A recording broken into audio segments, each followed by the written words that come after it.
Frictional force को बोलते हैं घर्षण बल। क्या बोलते हैं? घर्षण बल। अब ध्यान देना, अगर हम कोई भी गेंद अगर हम जमीन पे से लुढ़का देते हैं लेकिन कुछ हो जाती है, ऐसा क्यों होता है? या गाड़ी के ब्रेक मारते हैं टायर तो गाड़ी सड़क पे रुक जाती है, या हम बहुत तेज भी सड़क पे दौड़ लेते हैं फिर अचानक रुकना चाहें तो रुक जाते हैं। उसके पीछे रीजन होता है कि सतह में, पृथ्वी के सतह में या चीजों में घर्षण होता है, घर्षण बल होता है। घर्षण बल मतलब चिकनाहट जितनी ज्यादा होगी घर्षण बल उतना कम होगा। घर्षण चिकनाहट, इसलिए कभी कभी देखो कि बहुत अगर चिकना मार्बल हो या बहुत चिकना हो तो उस पर चलने में हम लोग को दिक्कत होती है। बहुत चिकनी सतह हो तो चलने में दिक्कत होती है, या तनिको पानी गिरा तो फिसलने के चांस ज्यादा होते हैं क्योंकि वहां पे फ्रिक्शनल फोर्स कम होता है। घर्षण बल का मतलब होता है सतह अगर खुरदरी है तो घर्षण बल ज्यादा होता है। समझ में आ रहा है कि नहीं? एकदम बहुत चिकनी सतह पर चलने में हमको प्रॉपर दिक्कत होती है क्योंकि पे फ्रिक्शनल फोर्स कम होता है।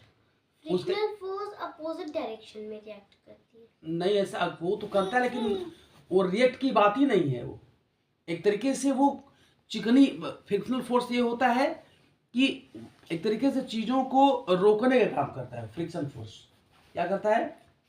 रोकने का काम करता है। ठीक है, अब देखो लिखा when the ball rolls its surface rubs against the surface of the floor.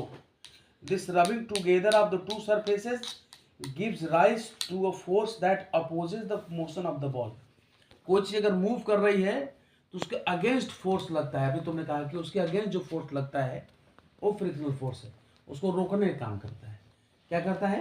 रोकने का काम करता है घर्षण बल।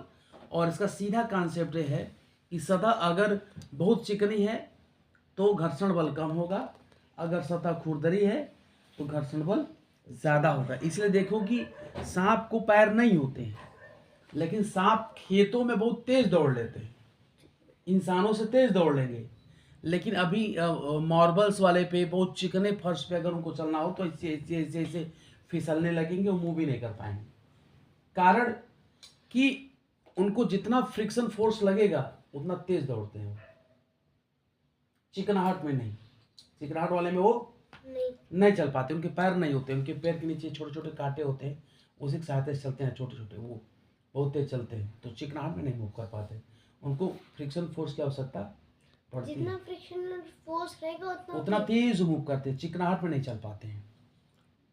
थोड़ा सा फ्रिक्शन, लेकिन ज्यादा घर्षण बल हमें देखिए घर्षण बल का अपना फायदा भी है नुकसान भी है। घर्षण बल फ्रिक्शनल फोर्स बेनिफिशियल भी है, हार्मफुल है। अब फ्रिक्शन फोर्स जैसे मान लो अब साइकिल का जो चैन है या साइकिल से मूव करती है, पैडल हम चलाते हैं, उसमें ग्रीस डालते हैं, तेल डालते हैं, अगर हम नहीं डालेंगे तो मूर्छा लग जाएगा, तो वहाँ फ्रिक्शन फोर्स बढ़ जाएगा। जब फ्रिक्शन फोर्स बढ़ जाएगा तो वहाँ क्या होता है कि हमारा वो खराब हो जाएगा, हमारी साइकिल तेजी से नहीं चल पाएगी। जैसे मान लो कि हम कोई चीज़ अगर हम सरका रहे हैं, अभी बहुत भारी सामान है और चिकनी सतह नहीं है तो हमको सरकाने में क्या होगा? कठिनाई का सामना करना पड़ेगा, ज़्यादा बल लगाना पड़ेगा। लेकिन सतह चिकनी होगी तो फ्रिक्शनल फोर्स कम होगा तो उस सामान को हम आसानी से सरका लेंगे बिना ज़्यादा बल लगाए। और बहुत चिकनी हो तो थोड़ा सा बल लगाएं तो भारी से भारी सामान भी क्या होगी? सरक जाएगी ना। लेकिन अगर सतह चिकनी नहीं है, खुरदरी है, फ्रिक्शनल फोर्स ज़्यादा है तो वहाँ पे हमें क्या होगी? दिक्कत होगी, हमें ज़्यादा बल लगाना पड़ेगा। तो अच्छा, फ्रिक्शन फोर्स नहीं है तो सड़क अगर रोड में फ्रिक्शनल फोर्स कम है तो हमें चलने में दिक्कत होगी, हम फिसल के गिर सकते हैं।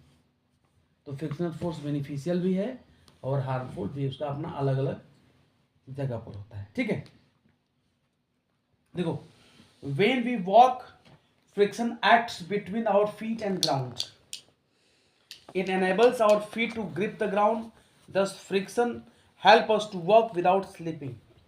फ्रिक्शन फोर्स बताया कि हम स्लिप नहीं करते हैं, अगर फ्रिक्शन फोर्स हो तो हम आसानी से चल देते हैं।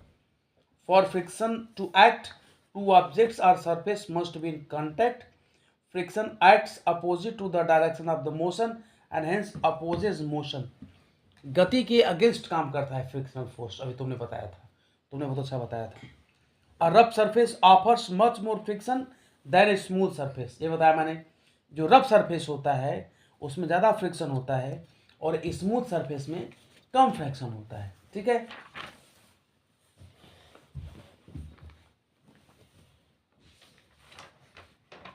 It is very difficult to walk on a soapy or a wet floor because soap and water make the surface smooth. Due to this, friction is reduced and we cannot walk easily. We should therefore always walk carefully on wet or soapy floors or we may slip.